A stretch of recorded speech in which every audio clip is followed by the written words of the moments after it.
رفیقان دوستان ده ها گروهند که هر یک در مسیر امتحانند. گروهی صورتک بر چهره دارند، به ظاهر دوست اما دشمنانند. گروهی وقت حاجت خاک بوسند ولی هنگام خدمت ها نهانند.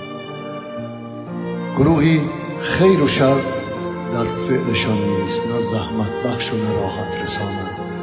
گروهی دیده ناپاکند، هشدار نگاه خود به هر سو می‌دمانند. بر این بی اسمتان ننگ جهان باد که چون خوکند و بلبتر از آنند. ولی یاران همدل از ره لطف به هر حالت که باشد مهربانند.